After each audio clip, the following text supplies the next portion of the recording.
Hi, I'm Randy MacLean, the president of Waypoint Analytics, and today I'm here with my colleague Dirk Beveridge from Fourth Generation Systems. Hey, thanks for having me, bud. So I'm delighted to have Dirk in the offices today to discuss some of the things in his area of expertise, which I think really will have a lot of appeal and a lot of interest amongst the Waypoint user base and amongst the public at large, or at least the distribution executive community at large. So Dirk, one of the things that I've noticed is that, in my background, I was a nationally awarded sales rep and a sales manager, branch manager, sales VP, president, and I've checked all the boxes up there, but I never knew the kinds of things that you know on sales management development, and I really wanted to spend a little bit of time talking about some things and get you to share some of your knowledge and expertise on that. Sure, I'd love to. So, Dirk, I wanted to spend a few minutes with you and talk to you about some sales challenges that we find fairly commonly amongst people in the Waypoint universe. Yeah. We know that too often we have companies that have sales managers and whatnot that went from salesperson to sales manager without really getting training so they would know what the difference in the jobs was. Yep. So could you tell us a little bit about why being a sales manager is different than being a salesperson? Yeah, I think it's a issue that impacts a lot of businesses, right? Mm-hmm. But I think the key difference, let's just net it out, right? The key difference is, as a sales representative, you're responsible for your own behavior, right? And your own results. As a sales manager, obviously, now you have to drive results through the behaviors of other individuals. Right. And Randy, as you know, that is a tough thing to do. Oh, that's a big challenge. Yeah. And in fact, you're managing a different kind of relationship, it occurs to me. I know that, originally I could do a lot to basically build chemistry and rapport with the customer. I was helping fulfill their needs. Yep. And when I went from being a salesman to a sales manager, I was a little bit mystified how to I could tell people how to go do that. Right. But then I didn't have anybody that told me how to basically help salespeople. Sure. So, and at one level, one of the interesting things to me is that if we think about it, some of those same skills you used as an award-winning sales representative can be utilized to become an award-winning sales manager. So, if I may, right? So what's the job of a sales representative? In my mind, it comes down to the priority of the sales rep is to identify and then satisfy the customer's needs properly. That's what we get paid to do, right? Turn it around, what's the job of the sales manager? Well, if you think about it, who is the sales manager's customer?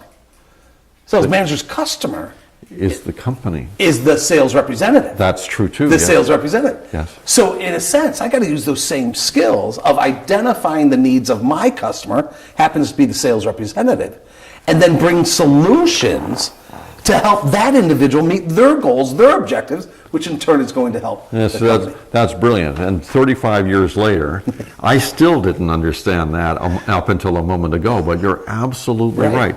And when I think back, I got promoted because I was a good salesman. Yeah. And that didn't necessarily, in fact, I can tell you it certainly didn't mean that I was a good sales manager, at least in the beginning. And so I had to develop some of those skills without a lot of formal training. You bet. But is that what you do at Fourth Generation Systems? You're coming in and helping companies teach former salespeople to be excellent sales managers? It's certainly part of it, right? At Fourth Generation Systems, what we believe is that in order to drive sales, there's really got to be three foundational things in place, Randy. And number one is the owner of the business, the C-suite, needs to have what I call their guiding ideas. They need to be defined, they need to be well articulated and consistently communicated. And those are things like the vision, the mission, the purpose, and the values, right? Mm-hmm. Because if they bring Beveridge in, or by the way, if they install Waypoint Analytics, right? Yeah. As great as that is, and as great as we are in our training and development, right? If it doesn't support the guiding ideas, the vision, mission, values, and purpose of the company, it's going to go nowhere, right? Do you help people articulate or Absolutely officialize those kinds of things? It's got to be one of the most important parts at the beginning of a project. It's got to be there. It's got to be there. And some companies have them. Most distributors do not, right? Or they may be outdated. They might be outdated. So let's sit down and let's get, if you don't mind, let's get into the heart and soul of the business, right? Let's get in the heart and soul and ask ourselves, why are we here? Why would the customer even be interested In us. in us? Right. Right? So let's do that. So that's got to be there. Once you have those, I think it's important then to talk about the sales management system, right? Yeah. What is the system to coach, plan, reward, discipline, motivate, challenge, develop the sales organization? And then the third thing is the sales system. And the reason why I go through those steps is too often, Randy, and tell me if you've seen it in your career. What happens is somebody wants to drive sales. So they say, all right, we're going to have 200 salespeople come in for our national sales meeting. So let's bring Randy in. Let's have Randy give us a presentation on Waypoint, or let's have Beveridge come in and talk about consultative selling, or whatever it happens to be. And 30 days later, what happens? Yeah. It's Everybody's forgotten. gone back to what they always have done. So we need this holistic model to drive sales. It starts with the guiding ideas. You need a sales management system, and then you can talk about the sales process. Well, that's interesting because across the course of my career, I've been subject to quite a number of sales training Sessions, programs, meetings, yeah. but I never heard any of them that had that kind of articulation or the breadth. And frankly, when I think back now from a corporate level, the CEO of a company, I understand that there wasn't a good framework. Yeah. So it's very interesting to hear you articulate that. Now I know what the missing piece was. Yes. And this is so simplistic, all right? But Randy, it's true. So that scenario, right, where there's 200 people coming in, salespeople, whatever, for the national sales meeting, right? You want to be frightened to death as the president, CEO of your company? Frightened to death. You've just invested all these dollars. You've got all these hopes for this national sales meeting, right? Right. Go and ask your sales manager what their plan is to follow up with their salespeople after that meeting. Oh, yeah.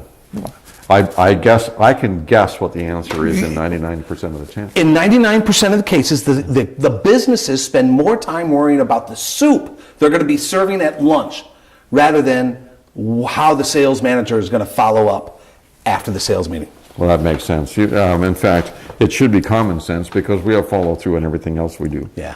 So, said. all right. Well, that's really an interesting aspect of this, and I'm really, really pleased that you took the time to share it with me.